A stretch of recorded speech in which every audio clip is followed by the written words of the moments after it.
Good morning and welcome back. If you're new to this channel, my name is Barbara and I completed 2 weeks ago the Continental Divide thru-hike, which means 3,000 miles from Mexico to Canada. After this, I kind of bought a car and wanted to do like a road trip through the US for the remaining time I've got to spend here. But unfortunately this car broke down and so I'm out hiking again. After visiting a friend of mine in Cody, Wyoming, I entered yesterday with a borrowed car of her the Teton National Park. I crossed a little bit the Yellowstone again and actually as well crossed the Continental Divide Trail, which was a bit hard. I kind of really missed the trail, but I'm fine again and I really enjoy now the Tetons. It's beginning of October, it's pretty cold already. The national park had snow, the mountains had snow already, I think 2 weeks ago or something like that. There is still a lot of fresh snow left, but very beautiful weather period. But not everywhere the snow melted away and the ground is very cold. As well this morning the little ponds and waterways, they were frozen again. But it's a really beautiful time and I definitely will enjoy myself very much. I'm planning to spend some 4 more days, like 4 nights in total in this park to begin with, and eventually, depending on the weather, I make another 2 to 3 days hike in the other end of the park.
Last night I was a bit chilly, mainly just in the beginning and then in the early morning hours.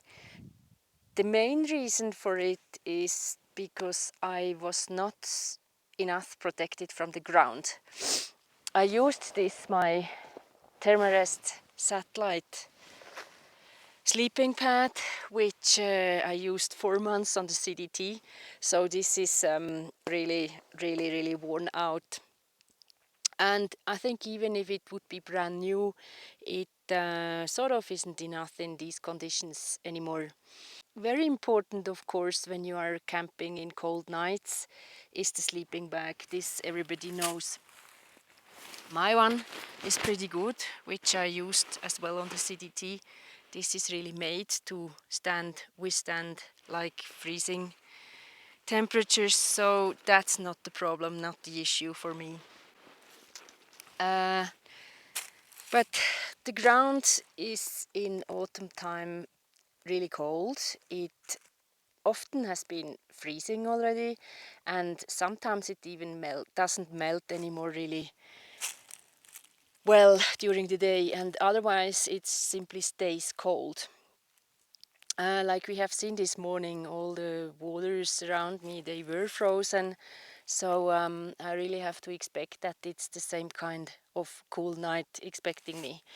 But I have to a little bit improvise now. So what I'm doing now, I kind of, additionally to this pad, I kind of protect myself with gear from the cold underneath. But I already was thinking a little bit while I was choosing the camp spot now.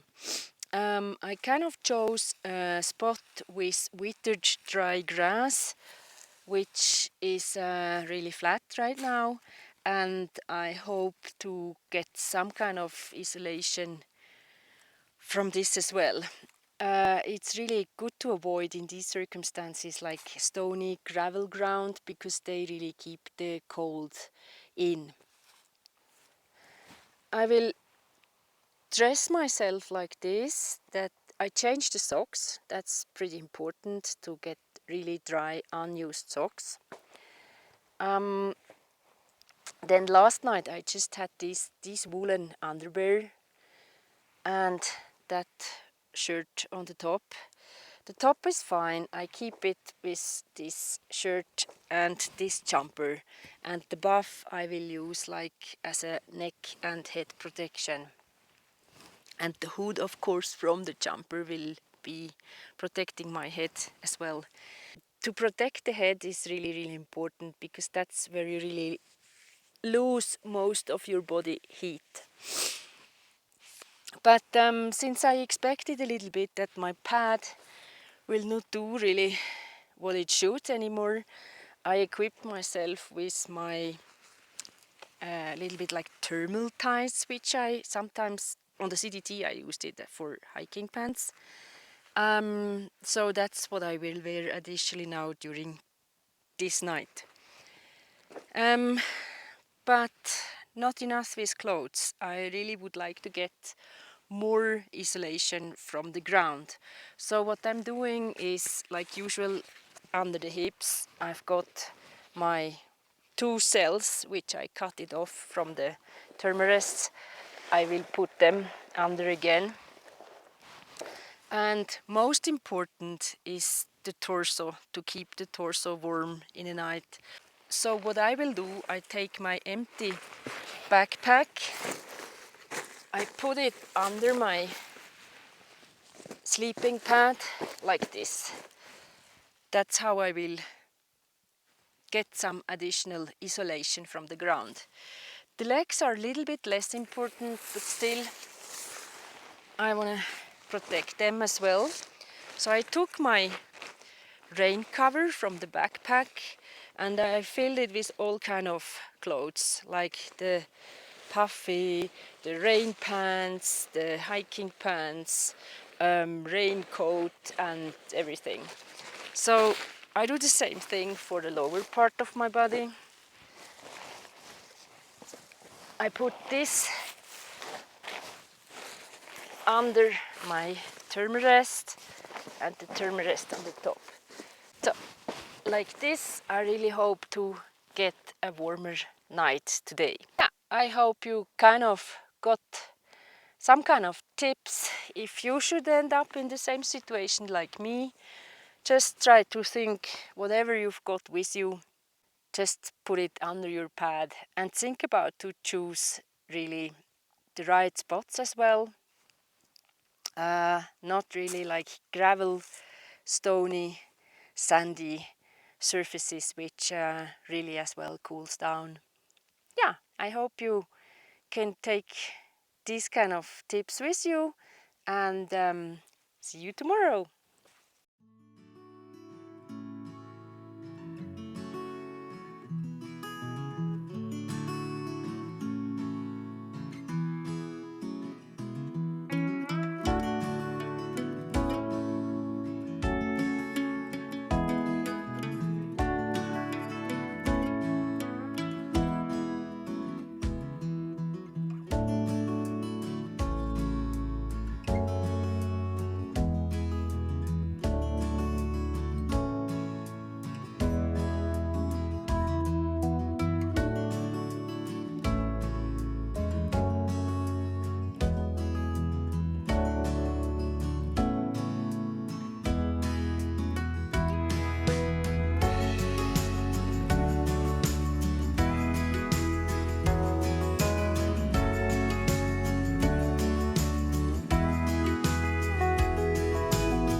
Good morning.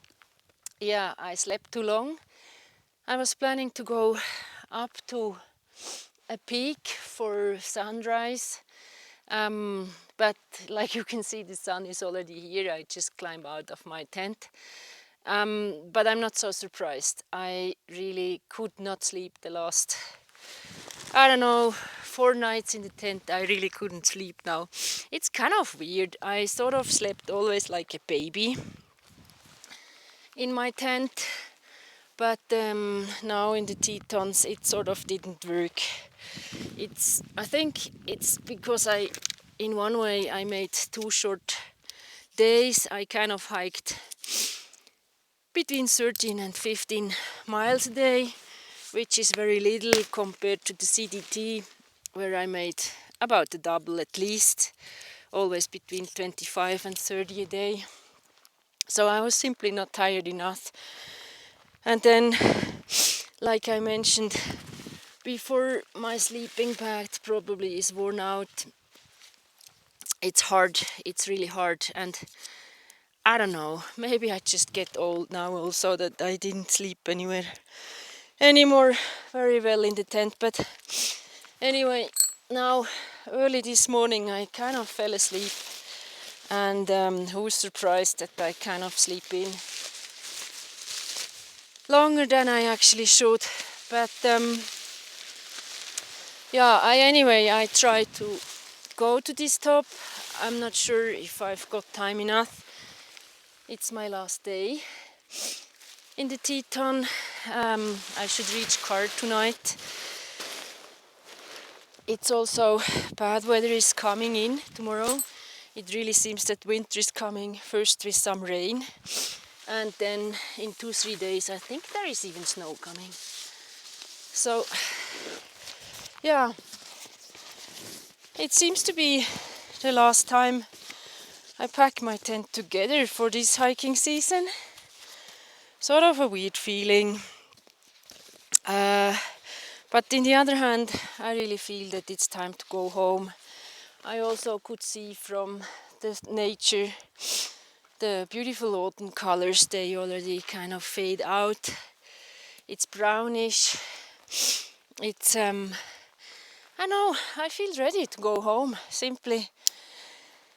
And I also felt now like being out on this 5 days hike. It was not really the same anymore, like being on the CDT. I definitely enjoyed myself very, very much. But yeah, don't know, it's difficult to explain. I can't say I didn't have any kind of plan where I want to go, since I had to ask for permits, so I really had to stick to these campgrounds which I said I'm gonna use. There was a plan, but yeah, it was sort of weird to just kind of leisure hike after I've been 4 months now really hiking with a goal, the Canadian border. Yeah, it was different, but it was definitely very, very nice. And it's such a beautiful national park, the Tetons. It's a bit crowded, a lot of people everywhere, in particular these areas where you kind of reach some scenic spots easy from a trailhead which is close by. Yeah, but I kind of felt it was a good finish for my hiking season and a good alternate plan to my road trip. But now I really feel that it's time to start my journey back to Europe. And as far as I could figure out, this seems to be at least as adventurous as coming to the US, which was not easy during COVID time. And yeah, I really don't know yet. Yeah, so my plan for today is I try to climb this mountain, and then I'm going back to my car, and from there back through Yellowstone, back to Cody, to my friend. And then on Monday I will fly back to Arizona to spend another 3 days with my friends Chris and Mel in Tucson, and then I'll see. But yeah, I simply will try to make my way as soon as possible to back home to Sweden. Thank you so much for following me and watching my videos during this hiking summer in the US. It was a pleasure sharing the Continental Divide through hike with you, and I really loved doing these videos, and I was very happy to see you following. Yeah, as well, my try for the road trip some 2-3 weeks ago. At least I tried, but I really realized I'm better off hiking. And yeah, I would be very happy to see you again back home in Sweden, and I would love sharing with you my lifestyle up there in my tiny house in the Arctic winterly areas of Swedish Lapland. Together with my 8 huskies, I will have quite some beautiful sceneries to share with you.